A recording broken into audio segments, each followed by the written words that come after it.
Gutierrez, the CEO and co-founder of Tier 1 Entertainment. I'm not sure if you're all familiar with that, but I guess before I start, anyone here who is interested in esports, or like, can you raise your hand, please? Who here is not in esports at all? Who just wants to understand what esports is? Okay, that's cool. Okay, so I guess before I start, let me start my story about myself first. So I actually grew up in the Philippines. Partly grew up in Japan as well. I speak Japanese and the language, so I have been always been well versed with gaming because of PlayStation, Square Enix, and all that. I've been playing a lot of Final Fantasy when I was growing up. And then, like when I was in college, I'm not sure if computer shops or computer cafes or PC banks are a thing here in India, but in the Philippines it is. So every time I had breaks in college, I went to the computer shop just to play a lot of Dota 1 because that was kind of like the thing back then. So this was around 2005 to 2008. So that was kind of like my era. Also, one of the biggest promos in the Philippines is the rates are cheapest when you play from 8 p.m. to 8 a.m. in the morning. So that's the reason why a lot of college students like me actually played from 8 p.m. to 8 a.m. every night, and then we would go to class the next day after that, right? And I remember a lot of my friends were telling me because I graduated in the top 3 universities in the Philippines. They were telling me like, why are you wasting your time playing video games? Because you could be doing this and doing that, and you could be pursuing this and pursuing that. But for me, this is something that I fell in love with while I was young, and I felt like it was social. It made me meet a lot of different types of friends and different types of people. So like way back in 2010, after I graduated, that's when I decided to fully pursue esports. So I started out as a graphic designer, eventually became an organizer, became a commentator, became multiple other things, volunteered for multiple other things, just to like try to understand what esports was about. And then today, basically, I'm running a company. We already have 200 people working in the company. We have 1,000 creators. We have 260 million in combined following, and we're present in 5 countries. So I can share our gross revenues in a year, but already getting to a couple of multi-millions of dollars. So today I'm here and I've been invited by IGDC. Thank you so much for having me to be able to talk about the diversification in the revenues of esports, right? Because I know that not a lot of people are talking about where are the money really coming from. I think that's generally the issue, right? That's part of the questions right now that we have in the space. So my company I co-founded it with two other people. One is a serial entrepreneur named Brian Lim, and the other one is Alode Gosheng Fiao, who is one of the most popular influencers in Asia. She has 8 million followers on Facebook, and I think 2 million subscribers on YouTube as well. So yeah. Basically, our story is really a different type of story. While everyone else takes it from 1 to N, which is basically globalization in the book of Peter Thiel, ours is really a story of 0 to 1. So a story of 0 to 1 is basically a story of literally from scratch, right? Literally from nothing into something. So I think in terms of like how our story is has developed, our concept was simple. We follow the whole K-pop model. And if you're not familiar with the K-pop model, it's basically an industry that was able to manufacture talents and artists, and the very companies that created the likes of BTS, Blackpink. Are you guys familiar with all of these artists? But yeah, these are the artists that came from this system. So if you look at the West, right, you have your IMGs, you have your different representation companies. Usually they cut 7% to 8% in terms of margins to their talents because it's heavily regulated in the US. It's just a different space all there together. But here in Asia, especially in the in Korea and Japan, talent management is seen differently. It is a scalable model because they don't just handle the talents, but they own the IPs, they own the distribution, and they create a whole training system that deals with attrition. So I can talk more about that later.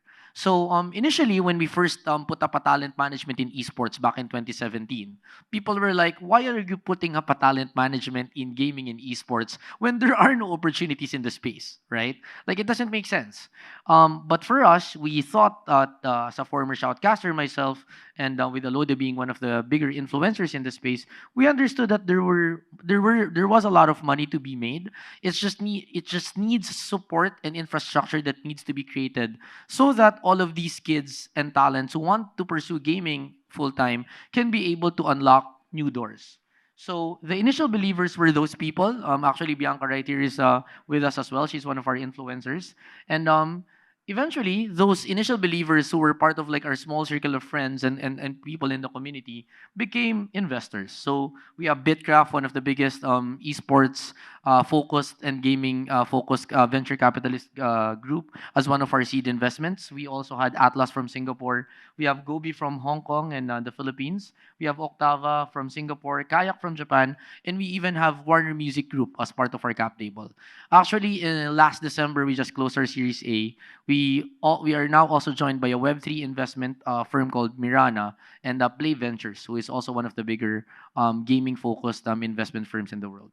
So we also have had long-term partnerships with multiple commercial partners such as TikTok, Facebook, Netflix, and Spotify. And we have also attracted endemic and non-endemic brands in gaming such as Toyota and Adidas. And a lot of people have been asking us, why are you really attracting these type of brands when most of esports don't really get to attract these types of brands? And I think there's a real difference with what we're doing and what everybody else is doing. And this is what I want to be able to share with you today. Basically, tier one when we started out was a talent management.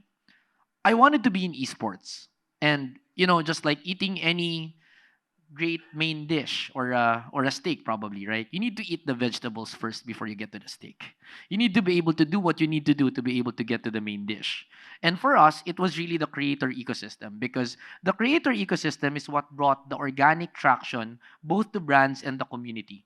If you are fully in esports and just esports, then the problem becomes you're only focused on certain verticals, certain communities, and you don't really get to the mainstream compared to, tapping mainstream influencers that will become your voices in different communities. And I think the development of the 100 Thieves in the West is kind of like that. But for us, it was different because we started with creators first, and then we ventured into esports, where they were esports and then creators afterwards.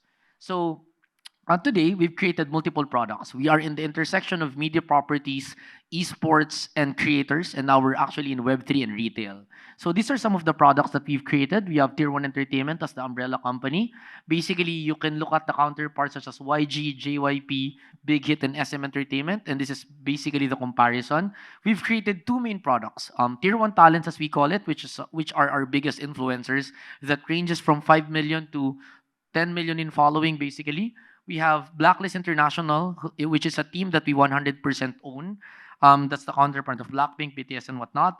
We have fan bases we call the 1% or top, and Blacklist agents for our team. We also created an arm called Tier 1 Studios that produces multiple IPs around our talents. And then Blockbox basically is our retail arm, and then 0 to 1 is more of our magazine. So just to be able for you to look at how it looks like, basically this is how we present our talents. You look at gaming and esports in general, right? I think presentation is something that we lack in terms of bringing the style and the certain palette and a certain design to the mainstream audience. Because even though we explain it to the best 1,000 words, a look is still going to change it all. Visuals is still something that you need to be able to value. So, for example, if you look at how we're presenting the talents that we actually have a photographer from Japan that actually shot the pictures.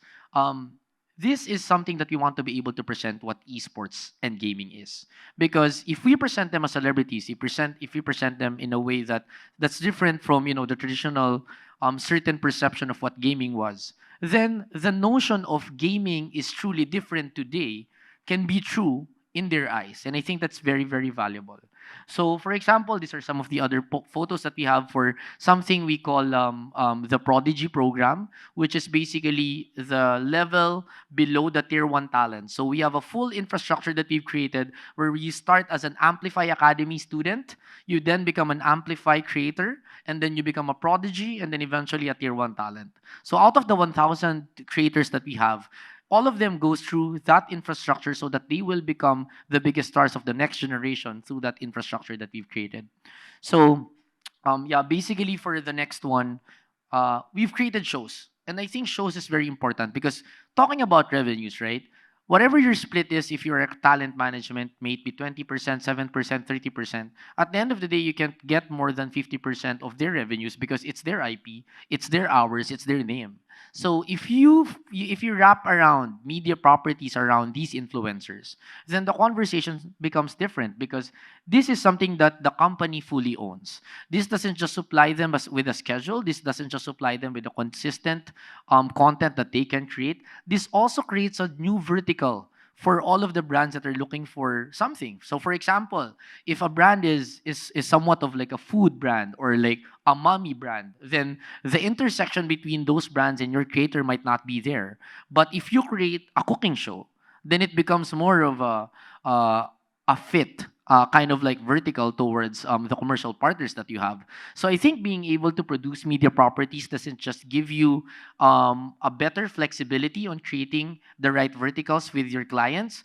Also, it brings in more margins for you because the talent fees will then become now a cost versus it's a full revenue split with your creator. So this is something that we've learned in Tier 1 through the years.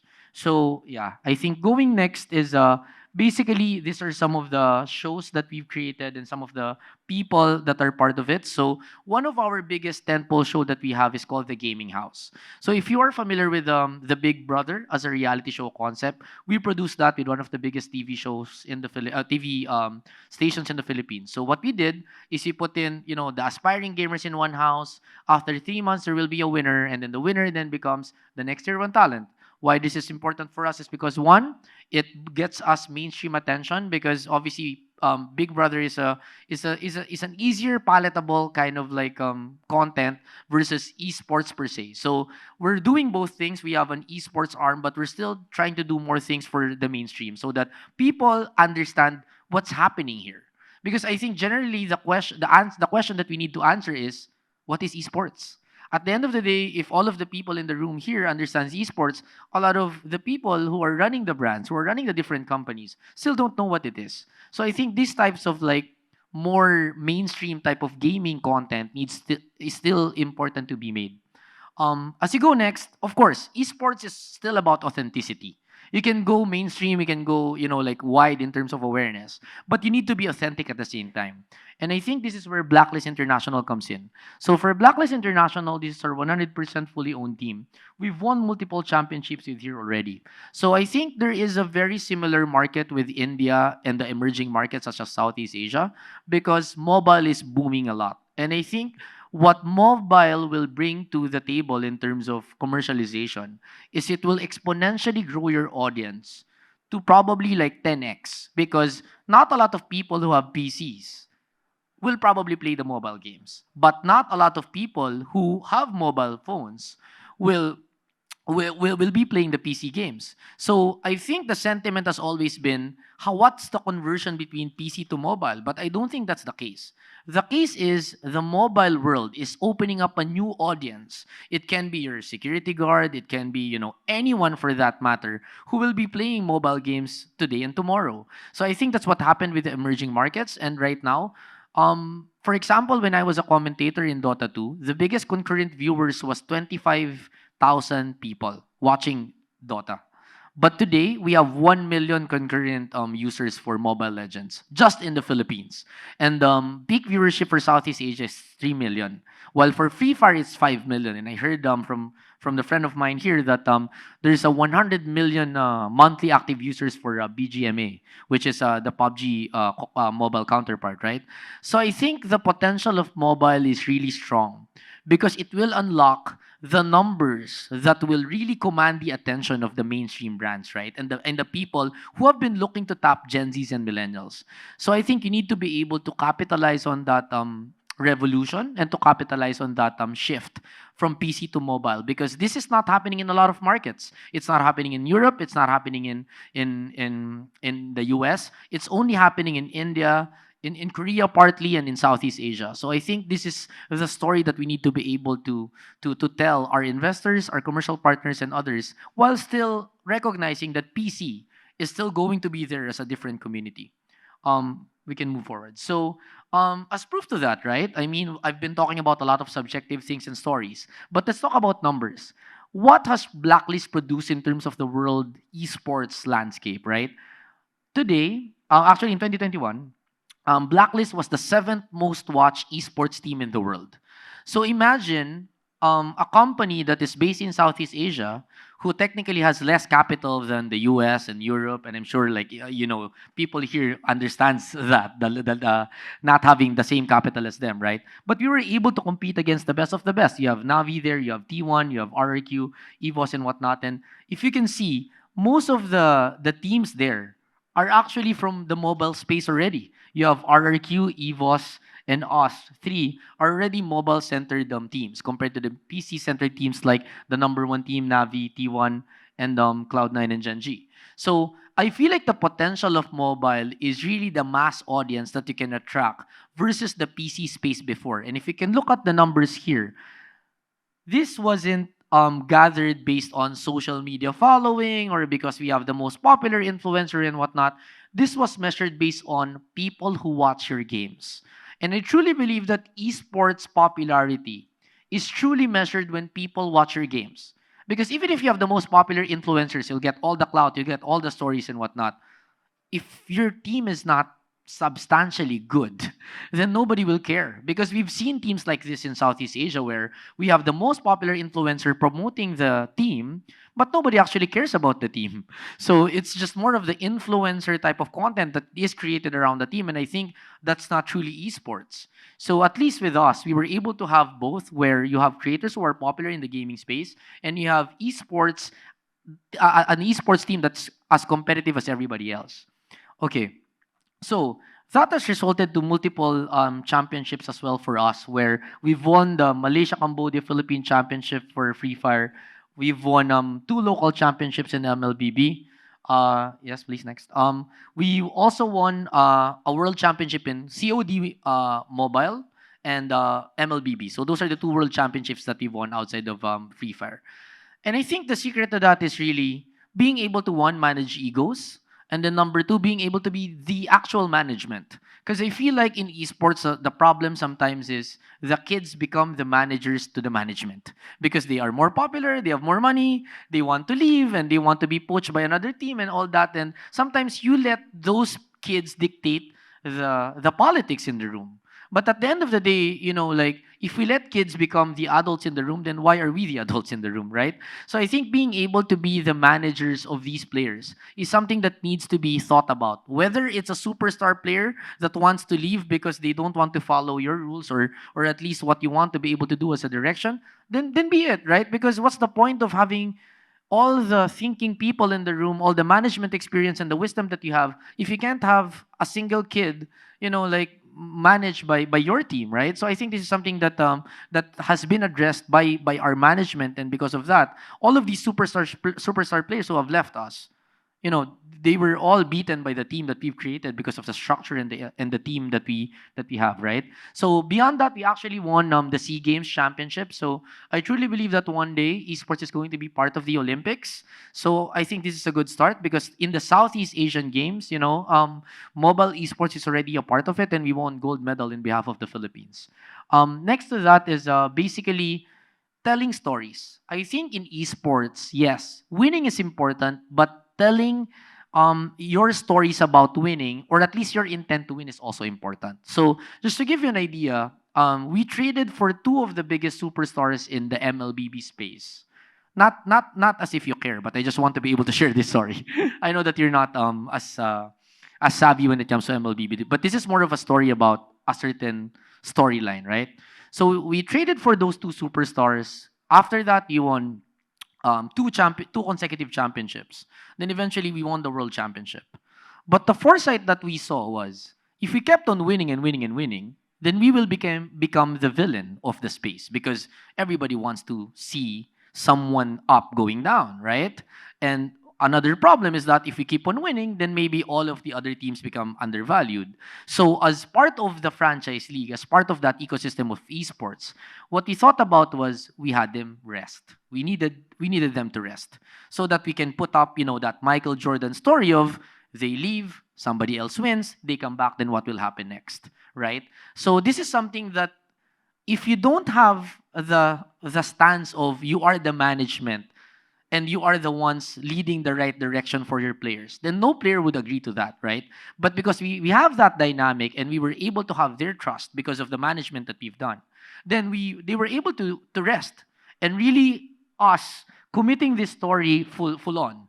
And guess what? After resting one season, yes, some other team won, but in last like 2 weeks ago, we won another championship and we're now bound to defend the world championship again.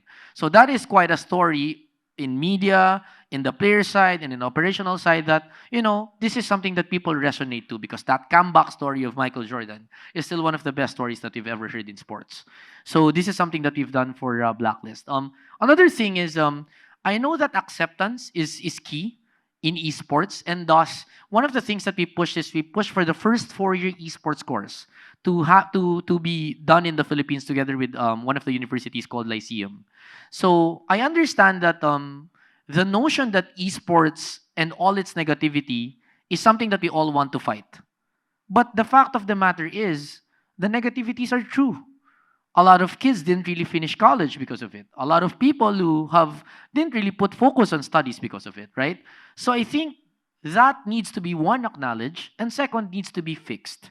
And how do we fix that? We fix that by pushing for proper education and really channel these kids' energy to something better, which is a course, right? If you're interested in esports, if you really want to play games, that's why game development is something that most of the game enthusiasts have been going to.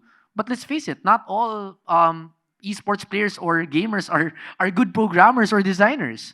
But here in esports BS management, it's more of a more digestible, palatable course because you're going to go through management, you're gonna go through graphic design, you're gonna go through more of those creative stuff, which I think will open up a lot of opportunities for the new generation to understand what does it take to put up an infrastructure behind esports.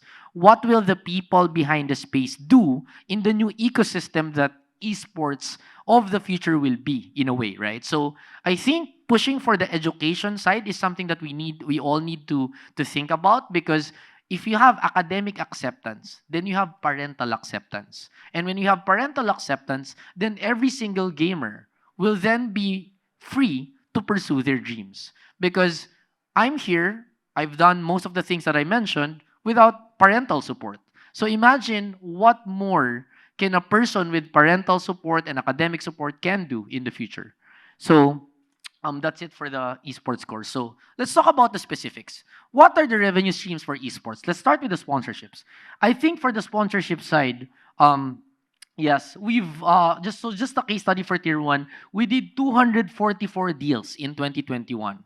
So if you've seen some of the brands here, we have McDonald's, we have Toyota, we have TikTok. Literally, like a lot of brands have really worked with Tier 1 because of the infrastructure that we've created, where it's a combination of esports, influencers, and media properties. Because at the end of the day, we can't force fit brands to just like logo slapping. You can't have them be happy of, hey, we get this much viewership, we'll put logo in your arm or in your wherever, and then they'll be happy with that. We can't expect that. I mean, imagine if you yourself is paying for a couple of hundreds of thousands of dollars, and then all you get is it's just a logo slap, right? Like, you wouldn't be happy with that. You would not want to also be pushing for hard sell stuff, right? So being able to create organic content and content that gets the attention of millennials and Gen Z while pushing a certain product is key in getting all of these brands. So next, another thing is this is still a very relationship-driven industry, meaning sponsorships and advertising.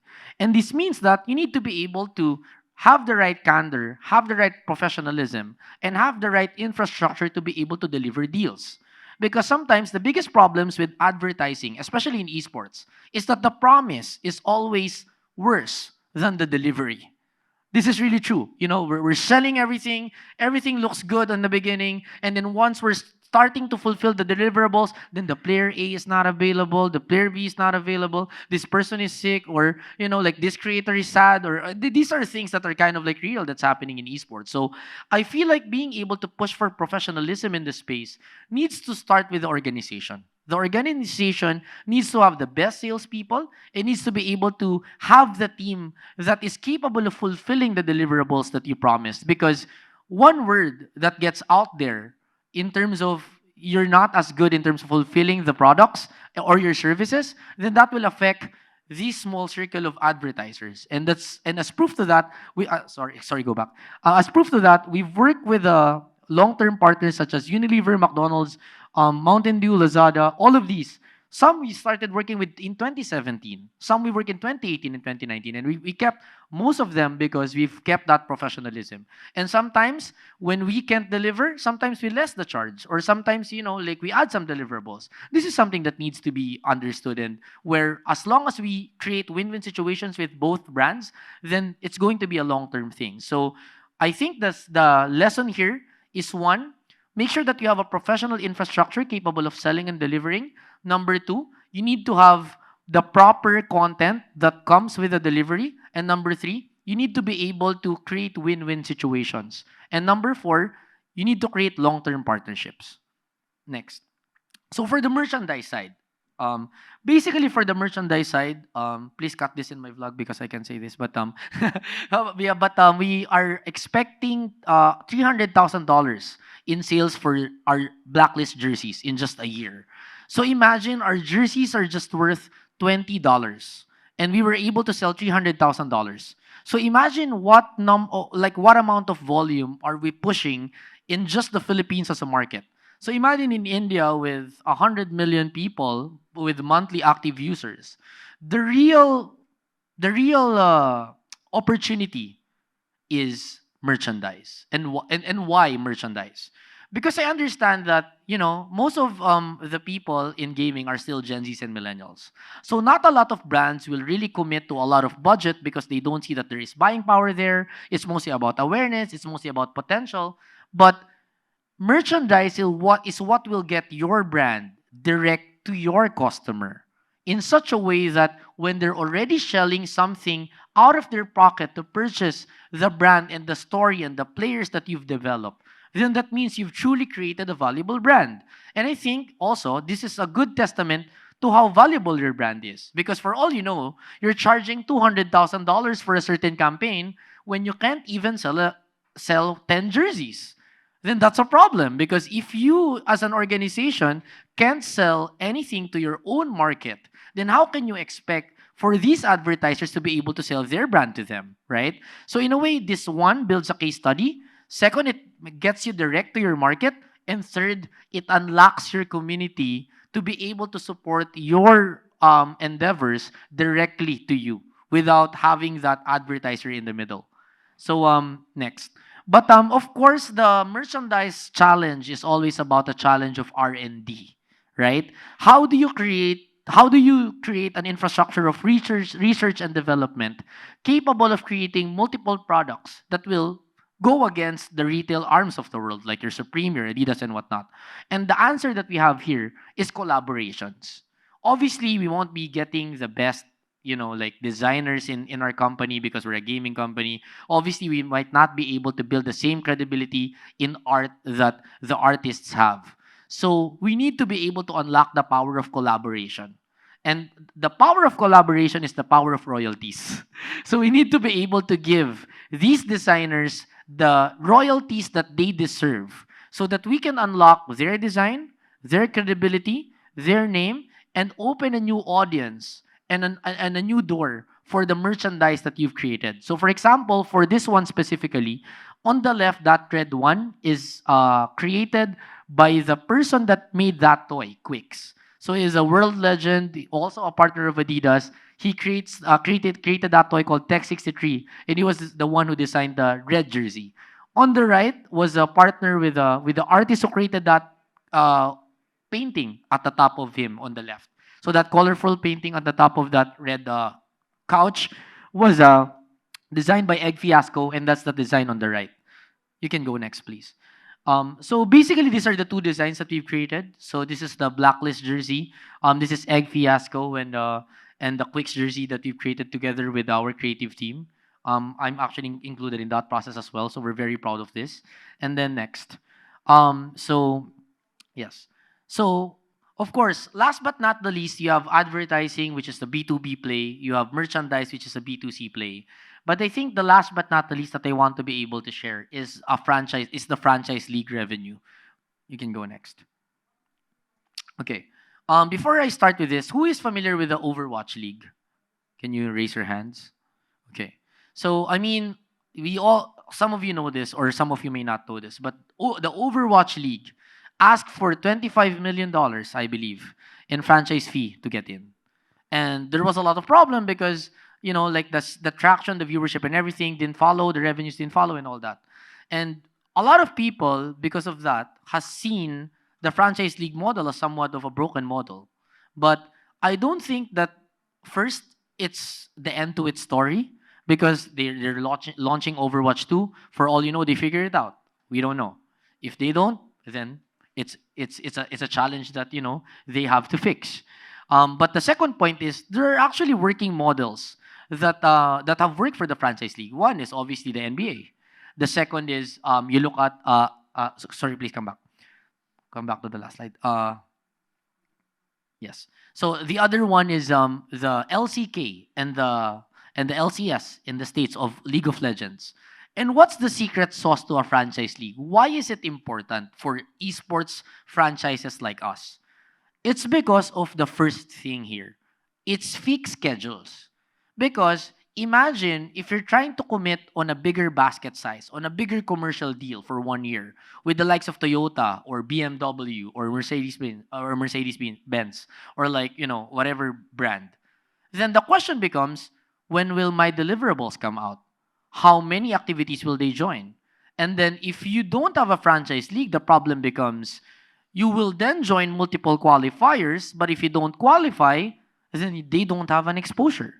So that fixed schedule of a franchise league creates a consistent calendar of activities and a consistent calendar of exposure for your partners. And at the same time, it provides a long-term thinking and planning.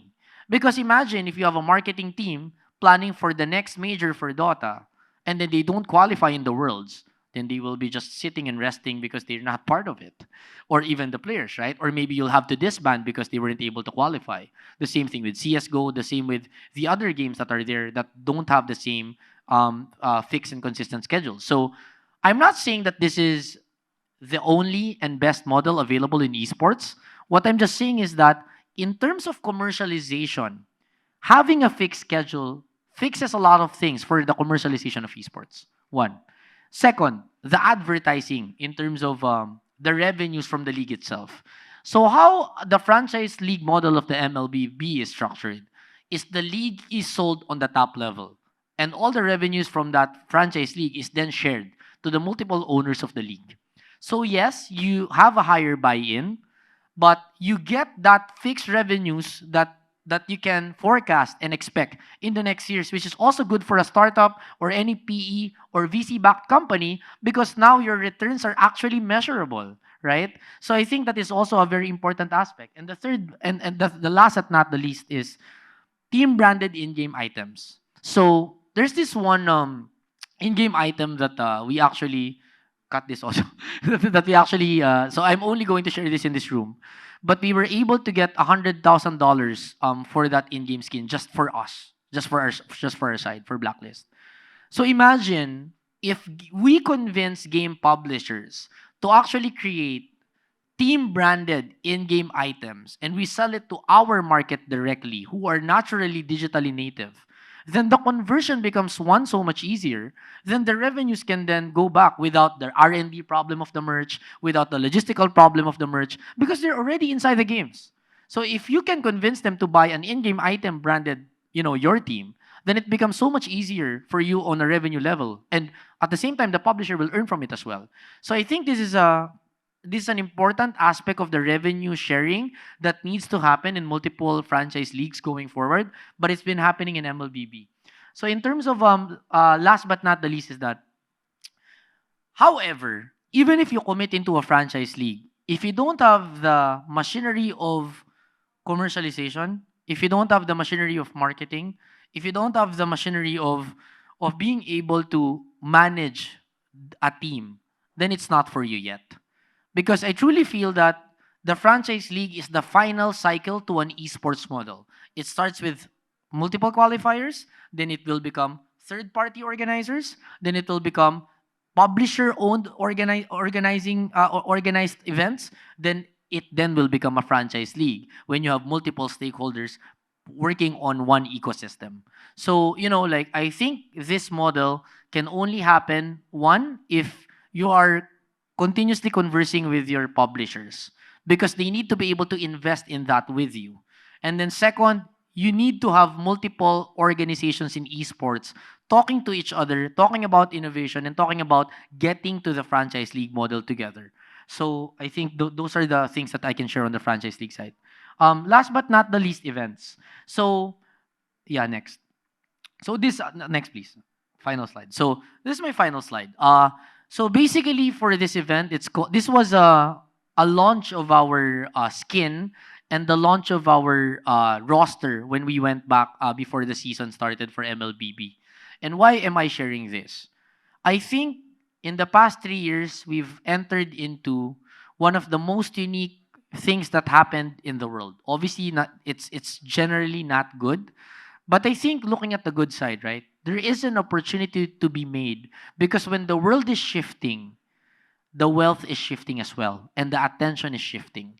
So I think if we are just equipped and we are proactive and we are quick to move in with the opportunities that there is in this shifting of the pandemic, then there is a lot of opportunities and doors that we can open. And why am I saying this in this event slide? It's because people have been stuck mostly in their houses for 3 years. We've been doing a lot of Zooms, non face to face stuff, and people are tired of it. Let's face it. We want to meet people. We want to feel that energy again. We want to go out. And this is the reason why this event is successful. And this is why a lot of people are probably in DreamHack and a lot of people are traveling.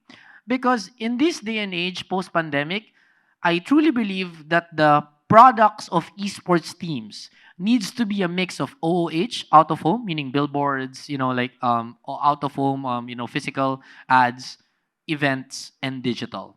It can't be purely digital anymore because the world is not purely digital anymore. So I think to be able to be the first mover, you need to be able to create a below the line, an OOH, and a digital product combination that can really, set a different standard for all of your partners. Last but not the least, I just want to say thank you very much for actively listening to one of my talks. I mean, for me personally, I'm just happy to be here. Thank you very much for the invite and to IGDC. And I'm really happy that I was able to share my story. In 2008, I was also just a gamer, as a frustrated pro player who wanted to change the esports landscape and its perception. 12 years after, I'm running this company. We're expanding in multiple countries, and I'm here in India talking about esports now. So I think that's pretty cool. So I think that kind of like shows that nothing is impossible as long as we put the work into what we want to do. So yeah, that's it. Thank you very much. Again, I'm Tryke Gutierrez, and yeah, thank you very much for listening. Um, if you still have time, if you have any questions or anything, like feel free to ask me anything. Hello. Hey guys, we are open to Q&A. Anyone wants to go first?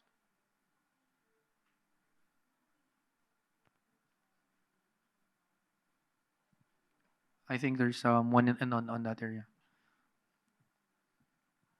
Oh, good morning. Hi. Oh, you go first. Okay.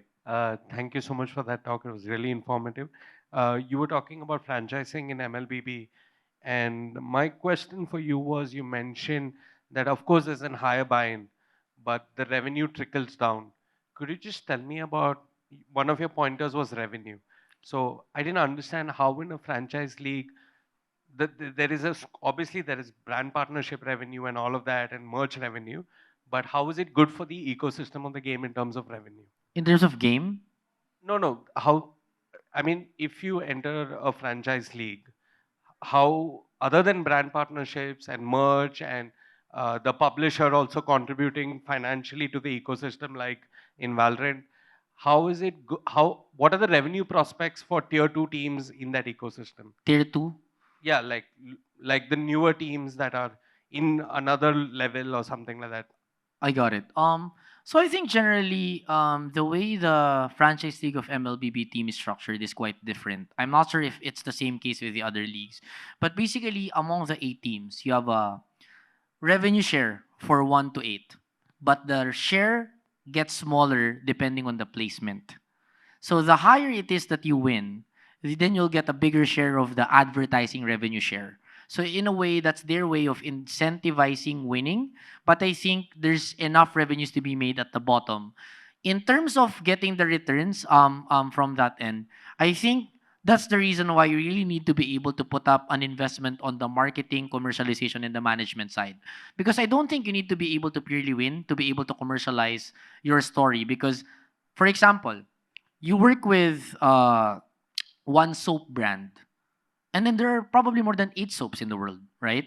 So, due to you being part of that franchise league, then you're commanding an attention of 1 million active users, which you won't get alone.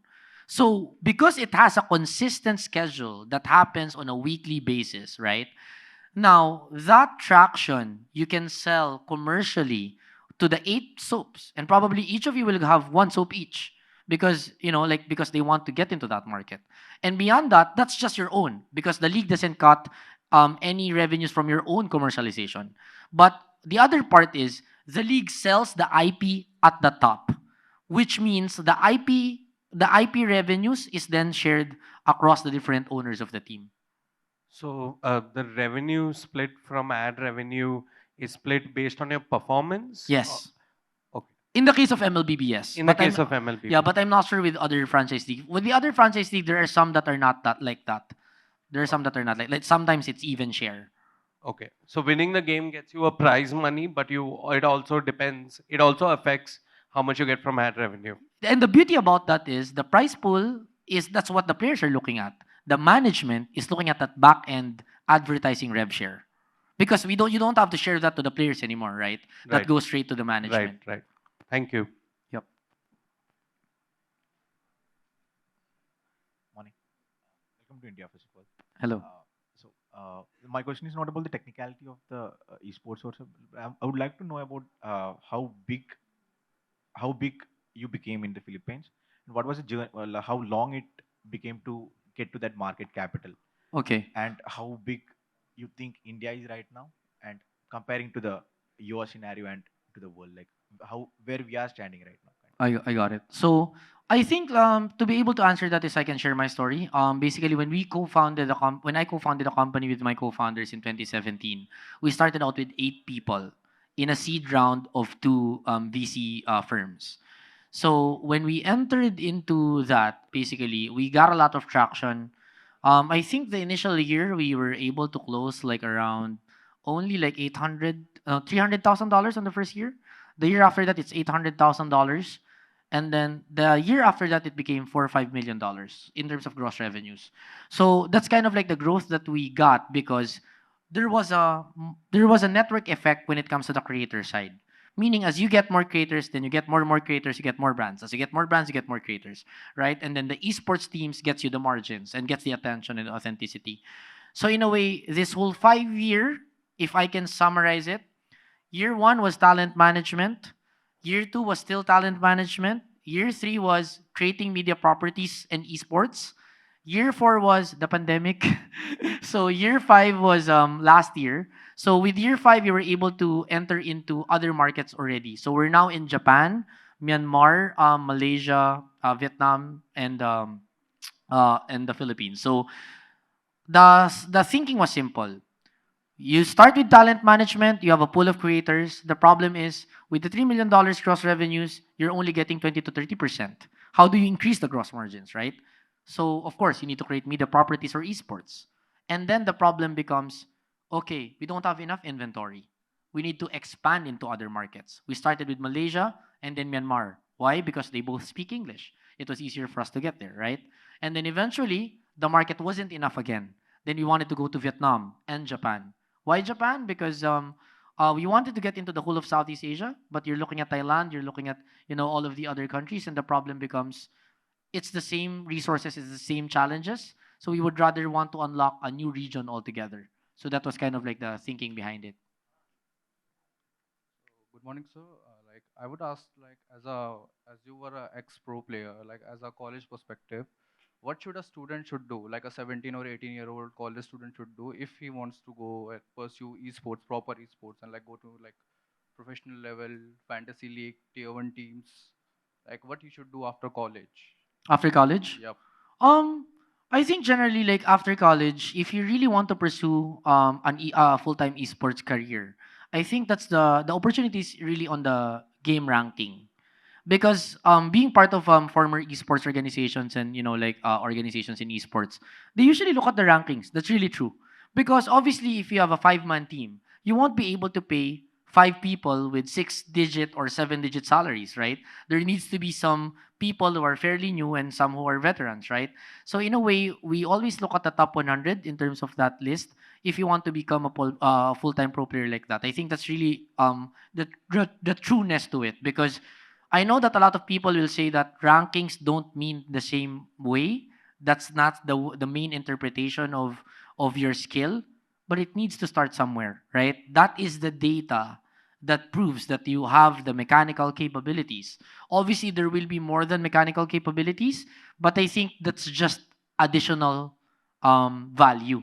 What really matters first is you need to be mechanically sound, and I think being part of that ladder is very, very important. And I've seen a lot of pro players who came from that ladder who eventually got into like super popular teams eventually.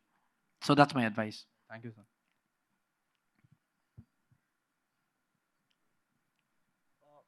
Tag, I think that's it. Sorry, I have a question here. So Okay. you mentioned about 3 to 4 million of concurrency of viewership. Is it only in Philippines or is it across the 5 countries that you mentioned? Across Southeast Asia. Across Okay, Southeast across Asia. Southeast Asia. And what are the demographics of the viewership like? Where is it mostly seen? On what platforms? Is it also on television? And just a bit of info about that. If you can Okay, give. so in terms of like MLBB in particular, it's really more focused on Southeast Asia because it has created a lot of localized league in each of the countries. Meaning across the Southeast Asian countries, there are two countries that have franchise systems already. So in a way that creates a consistent infrastructure. So that is embedded into multiple distribution networks, whether it's TV, whether it's Facebook, YouTube, and Twitch. So it's present across all digital platforms and TV combined, and the peak users is basically 3 million, like what I mentioned. In terms of demographics, it's 16 to 35. In terms of demographics, I think 50-50 female, 50-50 male, like around that. I don't know the exact figure in terms of like the gender demographics, but it's fairly even now because of mobile esports already. I think we have to cut it now because Yes. we gotta go. Yeah. We have a small token of gift for you. Thank you. Okay, so thank you so much for your time. If you have any other questions, I'll be on the side.